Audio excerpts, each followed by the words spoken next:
Donc, vous avez été enfanté, n'est-ce pas?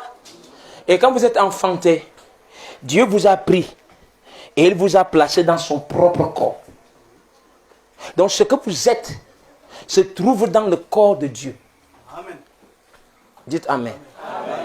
Donc, sœur Calvin, qu'on appelle Calvin, en fait, sœur Calvin, ça c'est l'image visible. Parce que la forme qu'elle a ici, ce n'est qu'une photo. Pour indiquer aux autres que ça c'est Calvin ici. Ça donne à vos sens une idée de la personne. Ça là n'est pas la photo, mais la photo n'est pas la personne elle-même. Qui est avec moi? Maintenant, la personne elle-même qui est Calvin se trouve dans le corps de Dieu. Et cette personne qui s'appelle Calvin, qui se trouve dans le corps de Dieu, c'est ça là, l'ensemble de toutes ces choses qu'on appelle les livres scellés de cette sorte. Vous dites Amen? Donc quand vous entendez que l'agneau a ouvert les seaux, en fait ce qu'il a fait, il a libéré le corps, ce qu'est Calvin, qui se trouvait dans le corps de Dieu, mais sous forme de semence. Maintenant, pour qu'une semence se développe, elle doit être plantée dans la bonne sorte de terre. Et chaque semence a sa terre. Il y a les semences qui poussent dans la roche, il y a les autres qui poussent dans les marécages. Si vous voulez planter le riz, vous n'allez pas planter sur le rocher. Quelqu'un avec moi?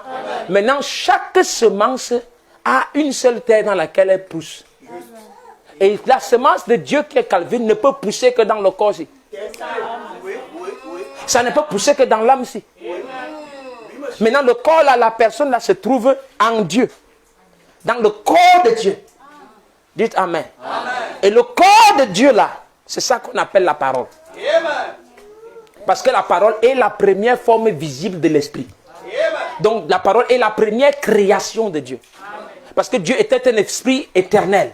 Mais cet esprit-là, c'était cet esprit, où se manifestait sous cet attribut. C'est ça qu'on appelle la perfection.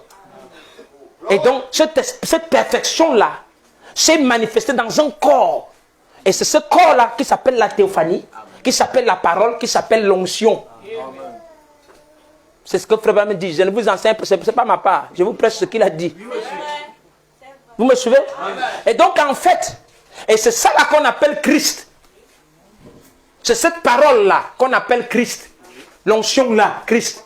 En d'autres termes, le corps de Dieu, c'est ça qui est Christ. Le Fils unique, venu du... Maintenant, ce corps-là, lui-même dans son entièreté, s'est matérialisé sous la forme de Jésus de Nazareth. Maintenant, à l'intérieur de ce corps, comme je suis moi, monsieur Amougou, j'ai 6 Amougou, 7. Parce que j'ai l'autre par alliance à laquelle je me suis d'abord attaché. Et nous avons produit des Amougou. Tous ces Amougou se trouvaient en qui? En moi. Ils portent mon nom. N'est-ce pas? Si vous voyez Becky, vous savez très vite que c'est moi.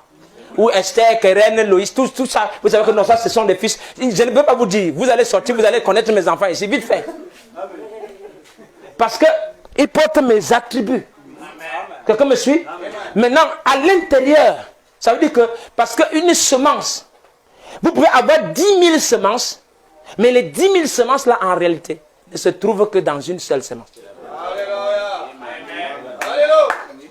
Qui est d'accord avec moi? Est-ce que pour faire les mangues, Dieu a d'abord planté dans 1 milliard de mangues? Il avait juste besoin d'un noyau. C'est à partir de noyau qu'il nourrit 7 milliards de personnes. Hein?